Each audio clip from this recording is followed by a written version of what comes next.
Doctor ortho Ayurvedic oil और capsule, अब दर्द भी घुटने टेकेगा। पीएम मोदी का राजस्थान को तोहफा, जयपुर बांदीकुई एक्सप्रेस वे का उद्घाटन और 605 युवाओं को नियुक्ति पत्र। अब 3 घंटे में तय होगा जयपुर से दिल्ली का सफर।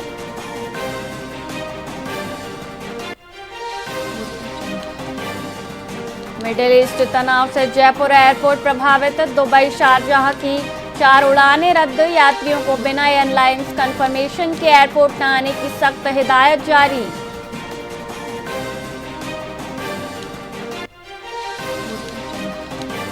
खाटू मेले में अफवाहों का साया, 45 किलोमीटर पैदल चलने की झूठी खबर से श्रद्धालुओं की संख्या घटी, 40 लाख के लक्ष्य के मुकाबले केवल 15 लाख पहुंचे।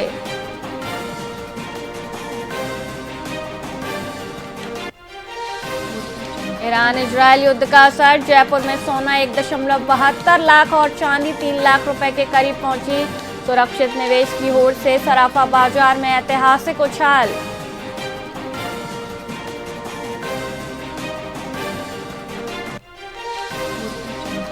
राजस्थान में मार्च से ही भीषण गर्मी, जैसलमेर बाड़मेर में पारा 40 डिग्री सेल्सियस पार जाने की आशंका, पश्चिमी विक्षोभ से कहीं कहीं बारिश और लू चलने का पूर्वानुमान।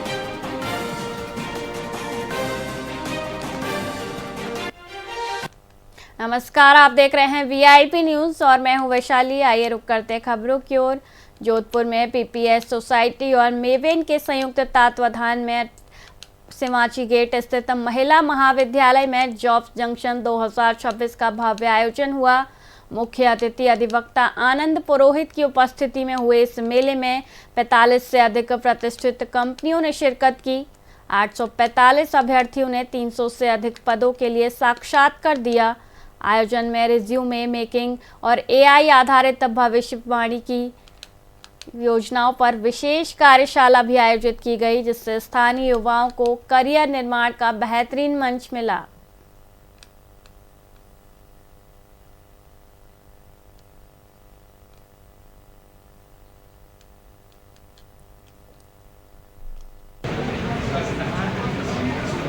जी सर, बताइए आज का जो आपका प्रोग्राम रखा गया है, किस पर्पज पे रखा गया है और कितनों जनों का मतलब यहाँ पे जॉब वगैरह मिली है? जी, आज का ये प्रोग्राम बेरोजगारी एक बहुत अहम मुद्दा है, उसको मद्देनजर रखते हुए पीपीएस सोसाइटी और मेवन इंस्टीट्यूट के दोनों के संयुक्त तत्वाधान में ये जॉब फेयर का प्रोग्राम रखा गया था, जो अपने आप में एक ऐतिहासिक महाकुंभ के रूप में उभरा है।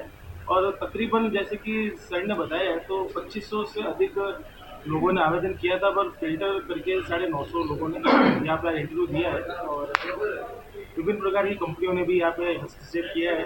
Automobile sector, health sector, SIMS hospital जैसे नामचीन हॉस्पिटलों ने भी यहाँ पे अपना काम किया है। सर, आपका परिचय? मैं नरेश बोरा, पीपीएस सोसाइटी का सेक्रेटरी। मामा बोलो। सभी को धन्यवाद। जो कैंडिडेट सभी का जैसे धन्यवाद और आभार, विशेषकर जो अभ्यर्थी थे और हमारे बच्चे थे और हमारी छात्र थे इंटरव्यू देने के लिए उन्होंने काफ़ी पेशेंस और जो लाइन बनी हुई थी उनका इंतजार था, उसके लिए जो उन्होंने धैर्य रखा उसके लिए बहुत बहुत धन्यवाद। उन्होंने सारी जो भी इंटरव्यूज किया, थैंक यू। काफ़ी जने अगले राउंड में पहुंच चुके हैं, उनकी खुशी देखकर हमें भी बहुत ज़्यादा खुशी हुई कि वो नेक्स्ट राउंड के लिए सेलेक्टेड हो गए। कुछ विद्यार्थी किसी कारणों से सेलेक्ट नहीं हो गए, उनको मायूस होने की जरूरत नहीं है, क्योंकि ये डेटा हम लोग इन कंपनियों के साथ बहुत ज़्यादा एक्सप्लोर करेंगे। मेरा भी सेलेक्टेड हुआ HDFC बैंक में, तो वहाँ के लिए अभी मैं प्रोसीड करूँगी। इसके लिए मेरे को बहुत ज़्यादा अच्छा लगा है। और जॉब जंक्शन जो प्रेजेंट किया है उससे हम लोगों को काफ़ी बेनिफिट्स वगैरह हुए हैं। काफ़ी फ्रेशर्स एक्सपीरियंस जिनको अपनी अपॉर्चुनिटीज़ के लिए आगे बढ़ना है, तो उसके लिए बहुत ही अच्छा प्रोग्राम रखा गया है। और इसमें मेरे को पर्सनली बताऊँ तो आके बहुत अच्छा बेनिफिट हुआ कि मेरा HDFC बैंक में सिलेक्शन हुआ, तो बहुत ही ज़्यादा बेनिफिट। गुड नेम आपका? उन्हीं का लूँ। आज जो ये प्रोग्राम रखा गया था, इसमें कितने जनों का मतलब नौकरियों का रोजगार मिला है, उसके बारे में रोजगार बताइए। मिला है? सबसे पहले हमने क्या किया था, इस जॉब जंक्शन के लिए ऑनलाइन रजिस्ट्रेशन करना प्रारंभ किया। तो हमारी अपेक्षाओं से बहुत ही ज़्यादा 950 लोगों ने रजिस्ट्रेशन करा दिया 3 दिन में। तो हमको अल्टीमेटली वो रजिस्ट्रेशन हमारा ऑनलाइन बंद करना पड़ा, हमें लगा बहुत ज़्यादा संख्या है। उसके बाद हमने ये सोचा कि ऑफलाइन भी लोग आएंगे, इसलिए जगह रखते हैं।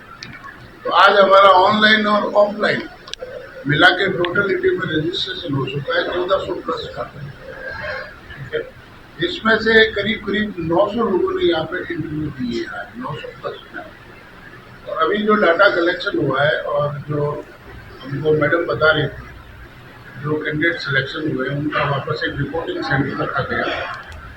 165+ लोगों को यहाँ पे आज रोजगार मिला, 165+ लोगों को। 45+ कंपनी यहाँ पे आज रिक्रूटमेंट में यहाँ पर है और बहुत ही अच्छा सक्सेसफुल प्रोग्राम रहा। मालू परिवार द्वारा आयोजित 4 दिवसीय होली मायड़ भूमिरी महोत्सव का ऐतिहासिक शुभारंभ हुआ। उद्योगपति विकास मालू और अतिथियों ने दीप प्रज्वलित कर कार्यक्रम की शुरुआत की। बॉलीवुड गायक रविंद्र उपाध्याय और लोक गायिका सीमा मिश्रा की प्रस्तुतियों ने समा बांध दिया। कार्यक्रम में पीसीसी चीफ गोविंद सिंह डोटासरा का गमछा डांस आकर्षण का केंद्र रहा। सांसद राहुल कस्बा और विधायक अनिल शर्मा सहित अनेक हस्तियों की मौजूदगी में हजारों शहरवासियों ने राजस्थानी संस्कृति के इस उत्सव का आनंद लिया।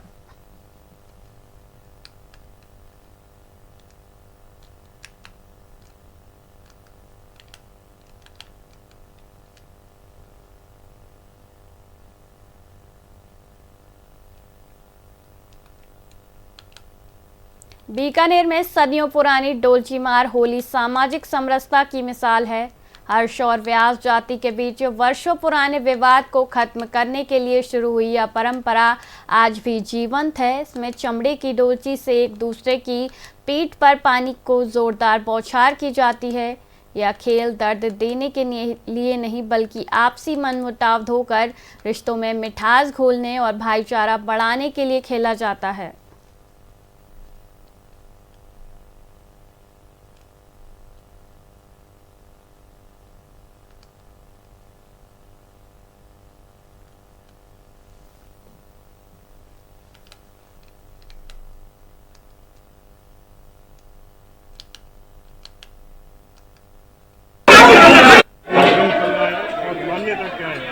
इसकी मान्यता ये कि हिंदू संप्रदाय में एक सौहार्द का वातावरण उत्पन्न करने के लिए ये पानी का खेल खेला जाता है, जहाँ हर्ष व्यास और उनके सहयोगी दोहिते पोते इत्यादि मिल करके इसका उत्सव मनाते हैं। ये एक उत्सव के रूप में मनाया जाता है।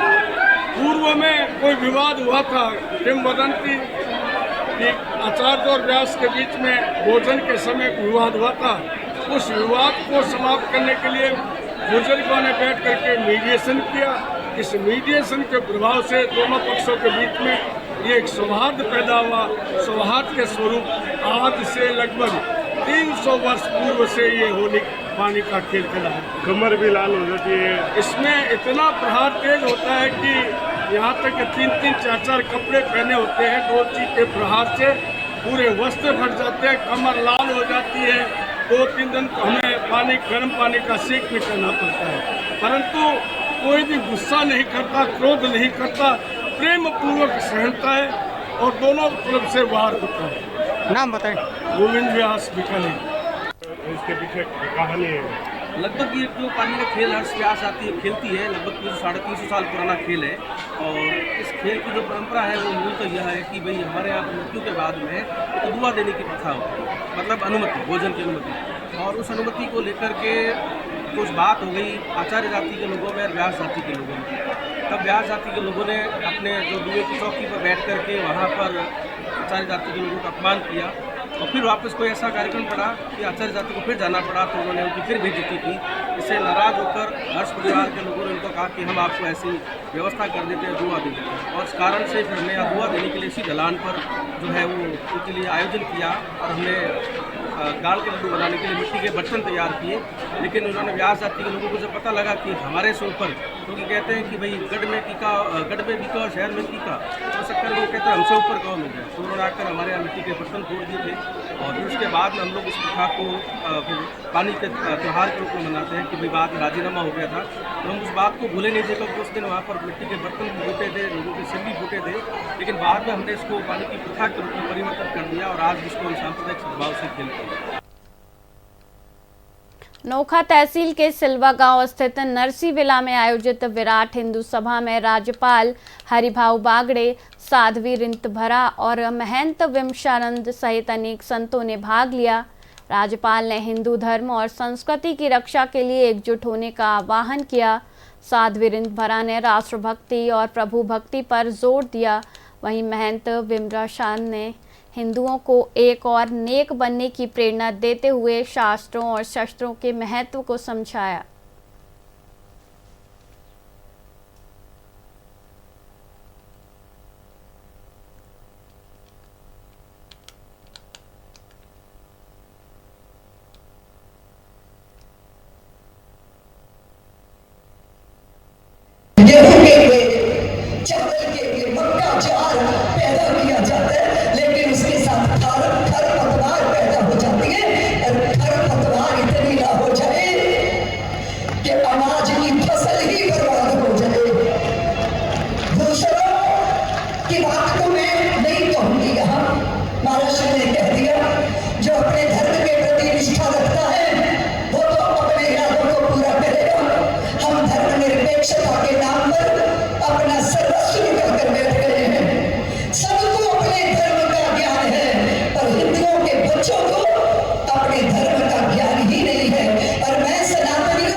बीकानेर में होलाष्टक के अवसर पर धरणीधर खेल मैदान में फागड़िया फुटबॉल का अनूठा आयोजन हुआ।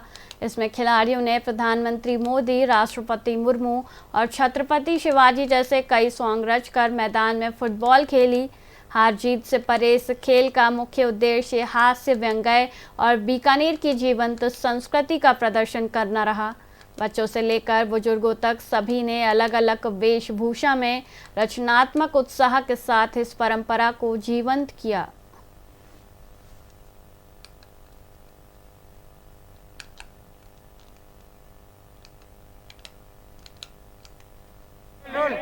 इंटरवल के बाद का खेल अभी शुरू होगा। कितने सालों से हो रहा है क्या? सभी खिलाड़ियों से निवेदन कि वे बीच मैदान में पहुंच जाए।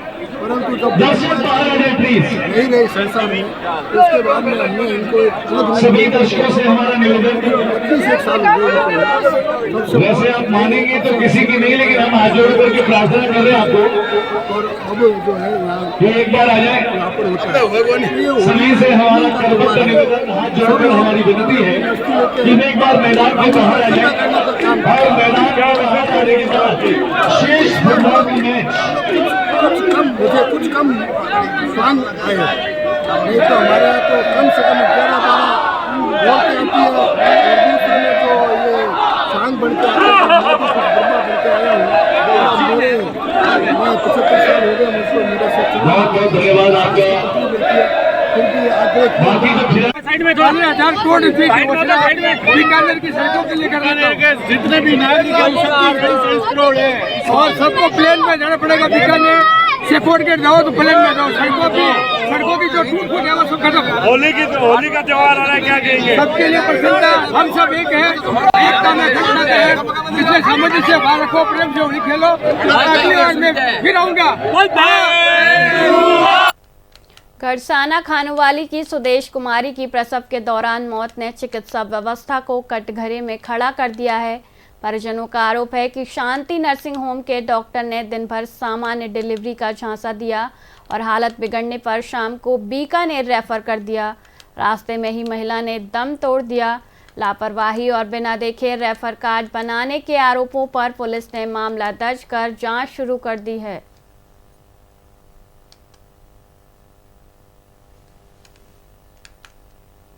सर, ये जो आपके साथ घटना हुई है इसके बारे में विस्तार से बताइए हमें। सर, पीड़िता सुदेश कुमारी जो गर्भवती थी 25 तारीख बुधवार को अपने पति सुभाष सुतार और भतीजे के साथ शांति नर्सिंग होम जाते हैं, जो कि राजेश गौड़ का है, घड़साना के अंदर। वहाँ पे सारी जांचें करवाने के बाद में डॉक्टर राजेश गौड़ इनको बोलते हैं कि 80% चांस है वो नॉर्मल डिलीवरी के हैं और 20% है वो सिजेरियन के हैं, पहले हम नॉर्मल के लिए ट्राई करेंगे। सुभाष जी सुतार ने उनके साथ एग्री किया और उनको बोला चलो ठीक है आप स्टार्ट करो। 8:30 बजे हॉस्पिटल में ये पहुंच जाते हैं। उसके बाद में डॉक्टर इनको लगातार गुमराह करते रहते हैं। 12 बजे, 1 बजे, 2 बजे तक इनको बिठाए रखते हैं। उसके बाद में सुभाष जी से वापस आके बोलते हैं कि अभी भी हमारे हाथ खड़े हैं, इतना हमको नहीं लग रहा कि नॉर्मल इनका हो जाएगा। कितने बजे बोला ये 2-2:30 बजे की बात है जी। आगे बताओ। और उनको ऑपरेशन थिएटर में ले जाते हैं। ऑपरेशन थिएटर में ले जाने के बाद में सुभाष जी को बुलाया जाता है। 1 घंटे बाद में इनको बोलते हैं कि आपका बच्चा ख़त्म हो गया है और हम प्रसूता को ही बचा सकते हैं। सुभाष जी ने बोला अब आपको 50,000 लाख रुपए जितने चाहिए उतने दे देंगे और मेरी पत्नी को कुछ नहीं होना चाहिए। इसके बाद डॉक्टर साहब ने बोला कि आप नज़दीकी जो सरकारी अस्पताल है उसके अंदर जाओ, वहाँ पे सर्जन है वो आपके साथ आएंगे। जब सुभाष जी सरकारी अस्पताल जाते हैं तो वहाँ पे कोई सर्जन साथ नहीं आता, बल्कि एक रेफर कार्ड बनाया जाता है फर्जी, जहाँ पे प्रसूता को लेके भी नहीं जाया गया था, जहाँ पे सुभाष जी के साइन लिए जाते हैं। और जब ये वापस आते हैं तो जो हॉस्पिटल स्टाफ है वो प्रसूता को अपने अस्पताल के बाहर एक स्ट्रक्चर पर डाल के लेके खड़े होते हैं और इनको बोलते हैं कि तत्काल इनको बीकानेर लेके जाया जाए, नहीं तो इनका बचना मुश्किल है। वहीं पे किसी प्राइवेट गाड़ी को रोककर सुभाष जी अपनी पत्नी को उसमें डालते हैं और ये वहाँ से रवाना होते हैं। गड़साना से झालावाड़ी जो नज़दीकी कोई 10-12 किलोमीटर का अंतराल आता है, वहाँ तक जाने के बाद में पीछे से फिर एक और गाड़ी आती है जिसमें प्रसूता को वापस गाड़ी बदलने के लिए बोला जाता है। प्रसूता लगातार चिल्लाती रहती है, कराई मारती रहती है, रो रही होती है, मुझे बचा लो, मुझे बचा लो। उसके बावजूद भी हॉस्पिटल का कोई भी पर्सन उनके साथ में नहीं होता है। और बीकानेर पहुंचने से पूर्व प्रसूता की मृत्यु हो जाती है और सुभाष जी उनको बीकानेर लेके जाते हैं, जहाँ पे डॉक्टर बोलते हैं कि इनकी मृत्यु तो 2 घंटे पूर्व ही हो गई है। उसके पश्चात प्रसूता को मोर्चरी रूम में रख के सुभाष जी वापस गड़साना आते हैं। तत्पश्चात हम सब मिलके आगे की कार्रवाई के लिए इकट्ठे होते हैं। करौली जिला पुलिस अधीक्षक लोकेश सोनवाल के निर्देशन में ऑपरेशन शिकंजा के तहत पुलिस ने बड़ी सफलता हासिल की है। सपोट्रा पुलिस ने रियल एस्टेट के नाम पर 50 लाख की ठगी करने वाले फरार आरोपी सोनू शर्मा को अहमदाबाद से गिरफ्तार किया। वहीं सूरत पुलिस ने हैदराबाद से 15 साल से फरार 20,000 रुपए के इनामी डकैत हंसराज गुर्जर को दबोचा। अभियान के दौरान अलग अलग थानों ने कुल 9 वांछित अपराधियों को गिरफ्तार किया है, जिससे क्षेत्र में अपराधियों में हड़कंप मच गया है। अधिकारी को सूचना मिली कि FIR नंबर 174/17 धारा 147, 48, 49, 307, 326 में वांछित भगोड़ा है 299 CRPC के तहत गजराज उर्फ गज्जा, पिता का नाम रघुवर जाति गुर्जर, वो ट्रेन से हिंडौन रेलवे स्टेशन पर उतरने वाला है, जिस पर वन थानाधिकारी मैं टीम के द्वारा रवाना होकर और उसको हिंडौन रेलवे स्टेशन से दस्तयाब किया। उक्त मुलजिम 2018 से मुकदमा नंबर 174 में भगोड़ा चल रहा था। इनाम घोषित था क्या? उसमें पूर्व से 2000 का इनाम था और श्रीमान पुलिस अधीक्षक द्वारा 16 तारीख को 10,000 का इनाम घोषित किया है। सर, इसको भगोड़ा कब घोषित किया गया था? इसको भगोड़ा 2018 में घोषित किया गया था। ऑपरेशन शिकंजा चला रखा है। इसी ऑपरेशन के तहत मेरे द्वारा यह जो हंसा नाम का हंसा और हंसराज प्रेमसिंह डकैत गैंग से जुड़ा हुआ सक्रिय सदस्य है, इस अपराधी का पीछा किया। इससे पूर्व में कई बार दबिश दी गई, मगर ये अपराधी अभी अपनी गिरफ्तारी से बचने के लिए तेलंगाना, हैदराबाद वहाँ छिपा हुआ था। हमारी सूचनाएं हमने संकलन करके और टीम को रवाना किया। टीम पर दबिश दी। सुबह इसको 4 बजे उसके वहाँ से किराए के मकान तक दर्द पहुँच गई। अधिकारी को सूचना मिली कि FIR नंबर 174/17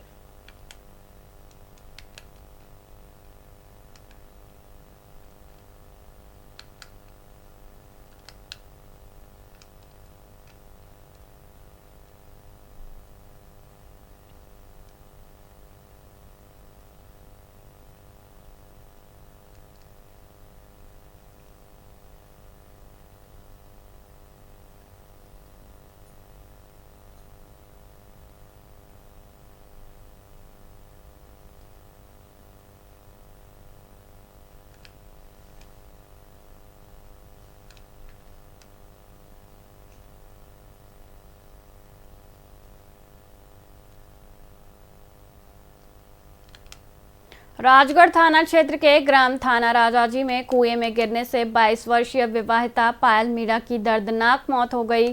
सूचना पर पहुंची पुलिस ने ग्रामीणों और पालिका कर्मियों की मदद से शव को बाहर निकालकर CHC पहुंचाया, जहां डॉक्टरों ने उसे मृत घोषित कर दिया। मृतका का विवाह मई 2025 में हुआ था। पुलिस ने शव को मोर्चरी में रखवाया और पोस्टमार्टम की प्रक्रिया के साथ मामले की जाँच शुरू कर दी गई है। घटना हुई थी कल देर रात सरपंच राजू वकील थाना वो हमें लेने आया कि भाई कोई कुएं में गिर गया है।